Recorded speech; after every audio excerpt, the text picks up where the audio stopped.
Voilà l'équipe, salut à tous, j'espère que vous allez bien, supporters, supportrices de l'équipe de France, supporters, supportrices de la Hollande, dites-moi en commentaire comment avez-vous vécu ce match, comment avez-vous vécu cette leçon de football, victoire hollandaise, victoire claire et nette, victoire méritée 2-0. J'ai un peu le sourire car je repense à mon avant-match que j'ai fait il y a quelques jours de ça. Et mon petit pronostic, moi qui avais dit 1-3 pour l'équipe de France. Mais ce jour-là, tu vois, j'étais en confiance. Tu vois ce que je veux dire? Depuis le début de cette compétition, 2 victoires, un nul.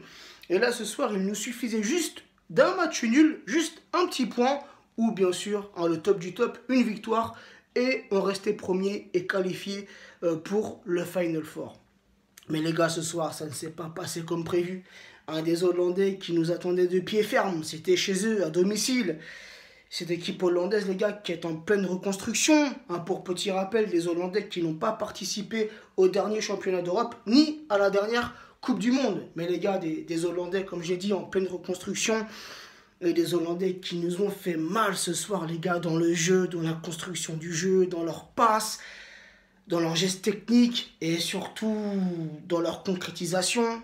Même si ce soir ils n'ont marqué que 2 buts, les gars, côté français, Dieu merci, ce soir on a eu un bon Hugo Lloris. Sinon les gars, ce soir c'était les portes ouvertes. On n'aurait pas eu Lloris au goal, les gars, on n'aurait pas eu un Lloris en forme, les gars, on se mangeait au moins 6-7 buts. Lloris, il a fait au moins 6 ou 7 parades, les gars.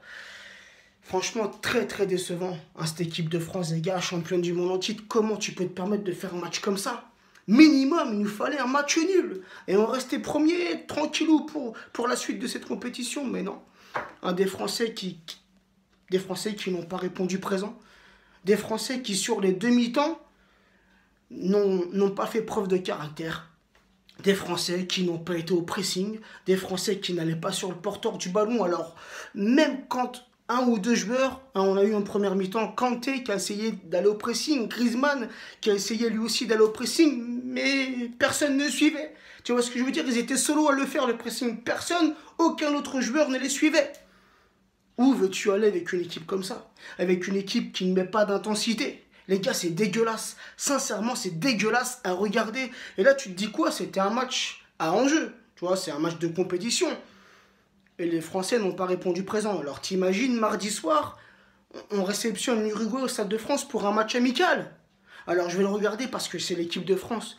Mais sincèrement, les gars, c'est limite si j'ai envie de le regarder. Sincèrement, si c'est pour voir des Français jouer comme ce soir, ne proposer aucun jeu. Pas de construction de jeu, des passes foirées.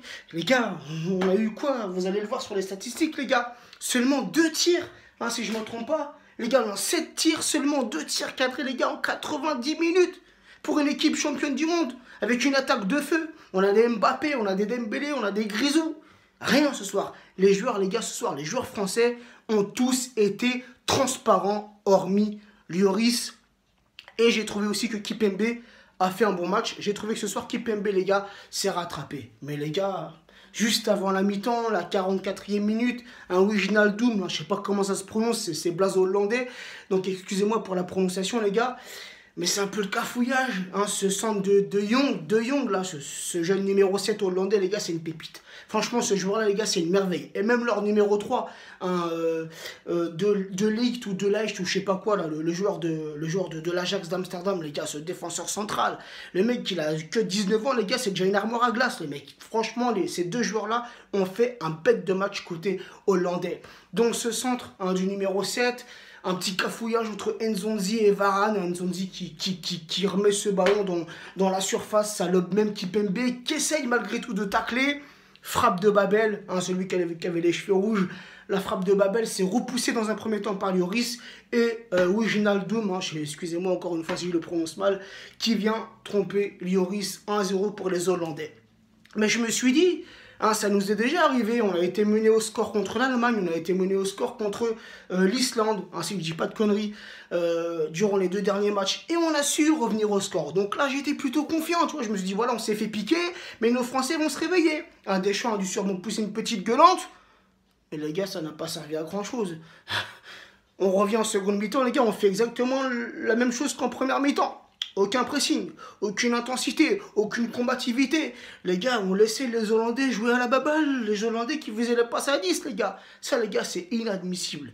Inadmissible, les gars. Même le joueur que j'aime le plus, le joueur que je kiffe le plus dans l'équipe de France, et vous le savez très bien, les gars, N'Golo Kanté, ce soir, les gars, il m'a beaucoup déçu.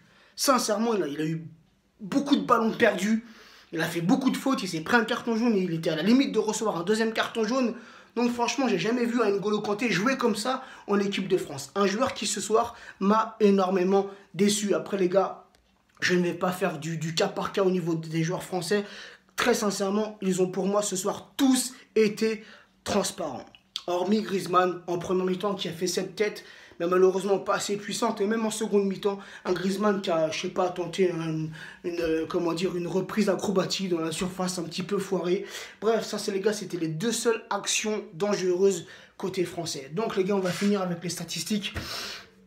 59% de possession pour les Hollandais, 41% de possession pour l'équipe de France, 18 tirs côté hollandais, seulement 7 tirs côté français, 11 tirs cadrés pour les Hollandais, 2 au fond des filets, seulement 2 tirs cadrés côté français, 8 corners côté hollandais, 2 corners côté français, 87% de passes réussies pour les Hollandais, pour 81% de passes réussies pour l'équipe de France. Et je termine avec ce penalty en fin de match, c'était dans les arrêts de jeu, c'était vers la 94e minute, une connerie comme ça, Sissoko qui était rentré en cours de match à la place de Matuidi. Sissoko.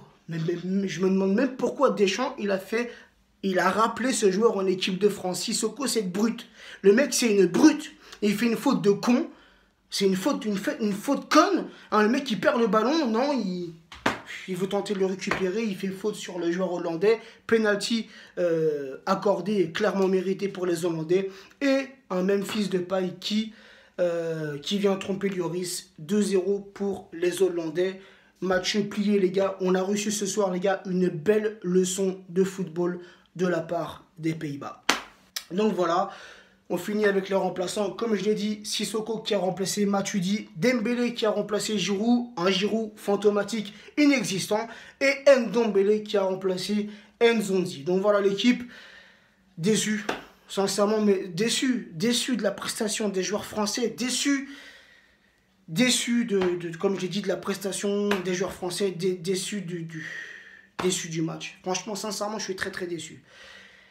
Voilà, j'espère qu'on va se rattraper contre l'Uruguay. Et ce qu'il faut savoir, les gars, ce que j'ai pas dit, c'est que actuellement dans ce groupe des Ligues des Nations, on est toujours premier avec 7 points. Les Hollandais sont deuxième avec 6 points. Et les Allemands, qui sont déjà eux relégués, sont bons derniers avec 1 point.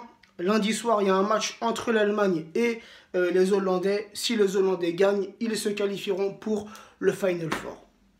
Donc voilà l'équipe. Sur ce, prenez soin de vous. Bonne soirée à tous et à très vite. Ciao la team.